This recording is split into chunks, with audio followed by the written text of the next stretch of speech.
How are you doing, sir? How are you? Fine. So I guess 2 days in on the field, what is your general impressions of what you guys have been able to get accomplished so far? Yeah, so it's number one. It's always good getting back on the field and being with the players and doing things we love doing. And I think the number one, the energy's been great. We've had a lot of guys that the whole mix, the guys that have been here, the guys that have come in from other schools, and then the freshmen. I think there's a really good urgency for guys to do their job right, to finish on every play. I think it's, and one of the main reasons I think we've got the right guys here, the mentality, guys that look, that again, it's two practices, self starters, and then competition. There's a lot of competition throughout, and I think that kind of brings out the best in everybody. So I still got a long way to go, but first 2 days, I think that's been the first thing that stood out. A lot of freshman pass catchers coming in this year. What have you seen from your freshman receivers so far? Yeah, same thing. Energy. I think these guys are. They understand that they have potential opportunity to play early, but they also, for young guys at least early, they understand that it's going to take a lot of work.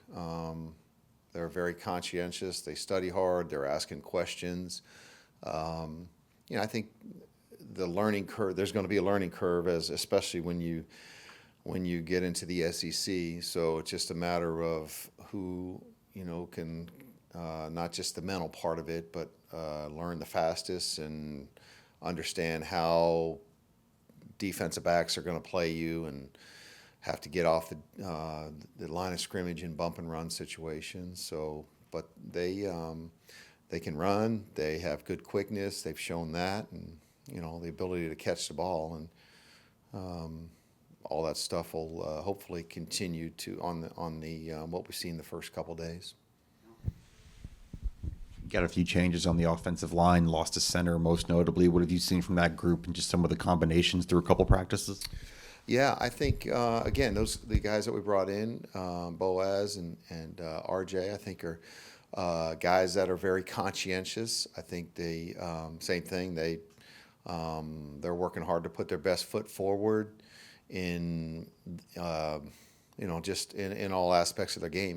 That center, obviously, other than the quarterback, he's touching the ball every play, and he's got to be the quarterback, so to speak, of the guys up front. So the communication's got to be at a premium, and I think both guys do a really good job with that. I think that everybody is. It's crazy the amount of, at least from my recollection, the amount of new guys that you have compared to last year. And I remember the guys, when I got here last year, the coach saying the same thing. There's a lot of new guys, so you have to be really good at communicating, so everyone's on the same page get everybody on the same page as quick as you can. And I think both those guys have done that. And we got other guys in the fold as well too. So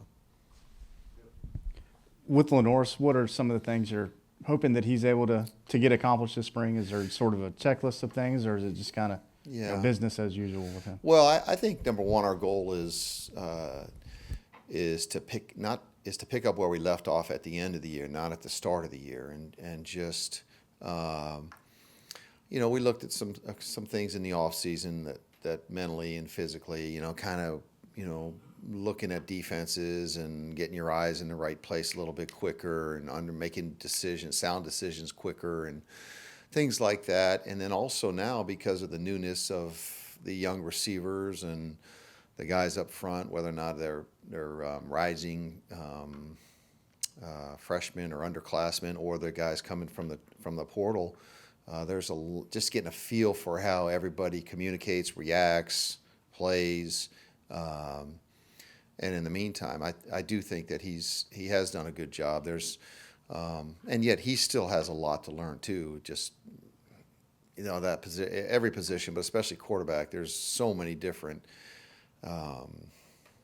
situations and outcomes and different looks that you can't practice them all. You try to present them all to them in the meetings and things like that, but they still come up different out there in practice. So you can't get enough of that. Sticking with Lenore's, there was times last year where he made his own plays, like that big run he had against Clemson. I know it's only been a few days of spring practice, but have you thought about the line you want with Lenore's between him making his own plays and kind of staying with the system?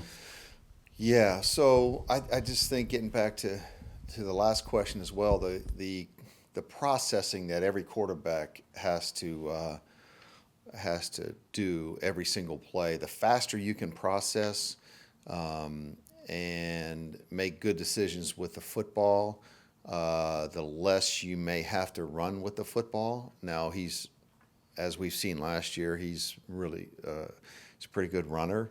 So we don't want to take that ability away from him, and we want to enhance that.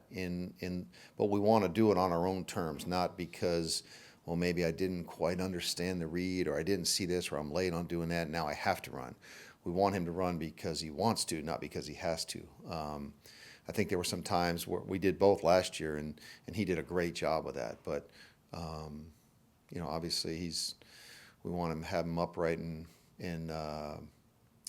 throwing the football. So he's not going to be a running back where he's carrying it, 25 times a game. So, and that's part of his growing process.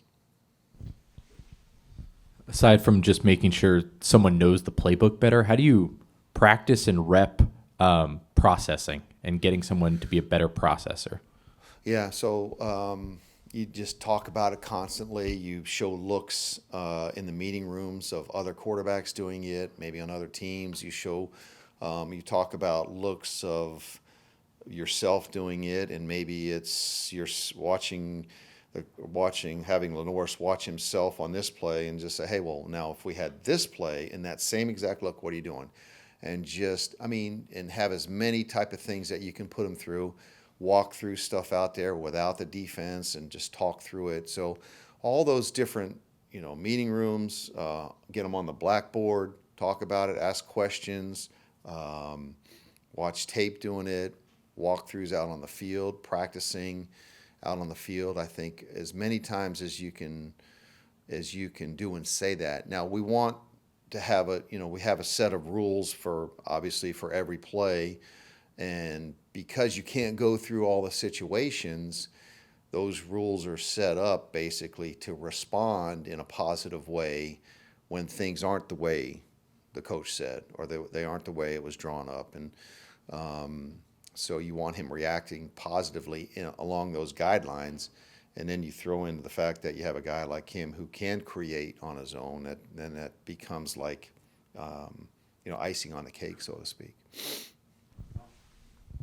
Babalott has been a guy who's worked at tackle his first 2 years here. Is he a guy who you can see sliding into one of those guard spots potentially with those three guys you're having to replace? Could be, yeah. He's gotten off to a good couple days. He's very talented. He's smart. He's got a fast mind, and hopefully we'll continue to see that. Whether or not he's playing out at tackle or if we decide to move him around a little bit at other positions. And that's kind of what's neat just in general, not just with Tree, but with all these young guys. And, you forget about that maybe when you're away from college football, but just how, you go back to a year and these guys are still young and you're saying these guys hadn't quite figured things out. Now, Tree has, and he's been around, but just to kind of see him in a whole new year after an off season, all of a sudden it's a fresh start with when he's been here, and all of a sudden, he's maybe on the older side of the curve than he was, last year or whatever. And you hate to say it the light's going on, but you can kind of see that he's seeing things around him and hey, I got an opportunity here. I want to make the most of it. And it's kind of fun to watch as a coach where you're seeing guys are even more, not that they weren't last year because it sounds negative, but guys are even more dialed in because of the opportunity presented, the opportunity in front of them.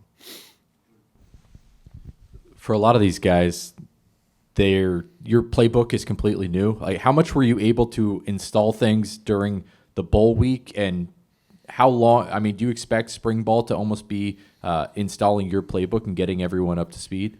Well, I think I've said this from earlier in the year and maybe even towards the end of the bowl game is, we're we did a lot of really, really good things last year, and we want to continue to build on those. Now, whether or not it's the same terminology, the same thing, or it's different, those are the little things, but that we'll continue to coach. But I think that, yeah, it's going to be a little bit of a combination of a little bit of what in my background, what we've done, and as well as keeping a lot of the good things that we did last year. Each and every year, regardless of, you want to kind of take a look at what you did well, build on it, keep it rolling, find different ways to do it. The stuff that you didn't do well, you want to ask yourself why. What can we do to make it better, tweak it, or do we want to get rid of it and spend our time on the other things? So, we're right in the middle of all of that right now. Who are some of the other individuals that are similar to Tree with how you're describing maybe the light coming on, so to speak? I know you didn't use those words, but yeah, I think it's hard to say. There's just a lot of guys right now that are I don't know. If I named one, I'd have to name probably 10 or 15 of them. I just think that the competition, basically, kind of across the board on the offensive line, at the really at the tackle positions, providing depth. We know that Josiah and Kason obviously are back as returning starters, but they still got to compete, and the guys coming in are competing with the guys inside at the guards and the center position. And then you talk about the even our wide receivers, guys that were here, JB and Nick last year compared to or this year now compared to where they were last year, and the opportunity of even more playing time, and running backs with Oscar and Jawan and Matt, all of a sudden, they were watching Rocket last year, and now all of a sudden they're presented with an opportunity to compete against each other and play. And then you got a Sewell coming in. So all that's been very refreshing, and I think we're seeing a lot of guys respond to the competition in a good way. Coach, you lose Josh Simon at tight end to the NFL, but plenty of other guys back in the tight end room, and adding Jordan Deagle from the transfer portal. Can you assess the competition there, and then also give us some more insight into the role of the tight end in your offense? Yeah, I think it's first of all, that role is probably flexible, depending on it's our job as coaches to figure out what our guys do well and put them in positions to do that. So we're still early in that process with like you said, Jordan coming in. We've got Brady. We've got Mike Smith, who's obviously not working right now. We've got guys coming in. So I think we're as coaches, more so than anything, we're trying to give them as much as they can take mentally and physically, and then figuring out, hey, this guy does this pretty good. This guy does that pretty well. How can we fit that in with our scheme?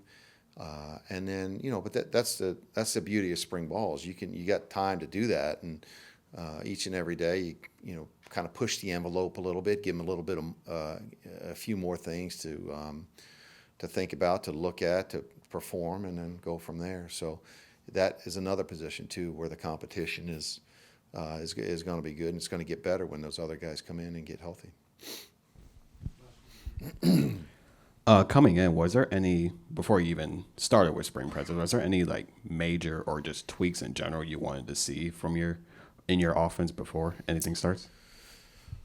No, there's things that we're going to look at over the course of spring ball, but nothing major. Like I said, we want to build on the good and then add and enhance to what we did last year, to what Lenore's provides, and then a lot of it is.